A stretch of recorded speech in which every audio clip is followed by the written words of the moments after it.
Welcome to Bias Bash. I'm Lauren Green. The media has always been seen as a vital part of modern society, especially during political elections.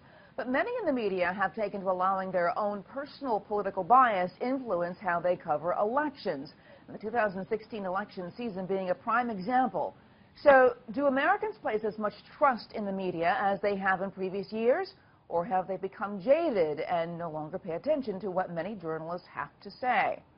Well, here now to weigh in is Fox News contributor Cal Thomas. Welcome, Cal. Thank you, Lauren. You know, when it comes to the media, and that would include print and broadcast, there's one undeniable truth. They will oppose and slant their coverage to deny victory to any and all Republicans, unless, of course, they're liberal on social issues. But here's the good news.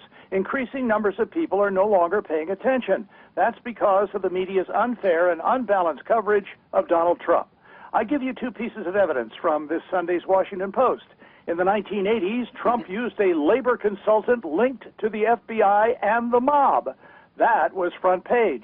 And just in case you didn't get their point, on the jump page, that means inside the paper, there's this headline: Trump associate had ties to the underworld. Associate? Is that guilt by association?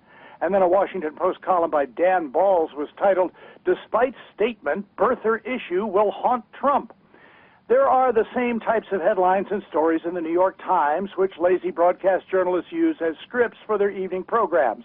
The gloves are completely off when it comes to Trump, or to use another metaphor, the media are playing hard tackle football with Trump and touch football with Hillary Clinton, who has her own and proven list of sleazy associates.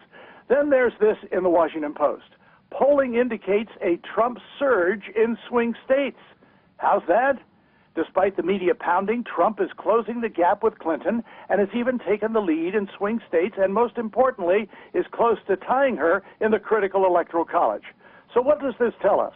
The latest Gallup poll reveals Americans' trust in the mass media has sunk to a new low. A new low? Yes, just 32% of those asked have a great deal or a fair amount of trust in the media. Last year, 32% of Republicans said they trusted the media. This year, it's 14%. Confidence has dropped equally among younger and older Americans.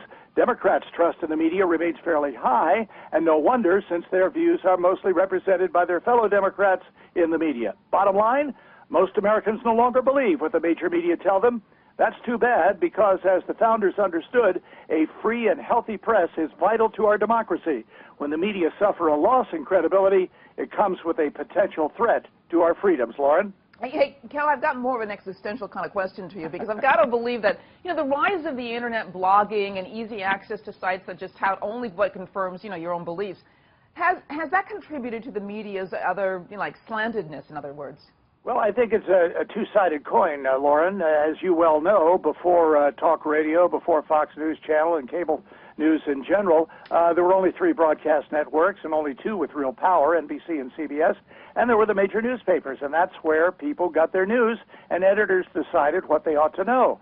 Now, the other side of this coin is that while there are many new sources of information in the last 20 years, there does tend to be a trend of people who are liberal or conservative tuning into only those things that seem to reinforce their point of view. Now, I read the New York Times, the Washington Post, but I also read the Washington Times and the Wall Street Journal and other conservative and liberal publications. But most people don't do that, and that's too bad.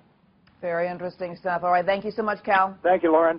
And if you want to hear more media analysis on the week's top headlines, catch Media Buzz with Howard Kurtz, Sundays at 11 a.m. Eastern and again at 5 p.m. Eastern on the Fox News Channel. I'm Lauren Green, and thanks for watching.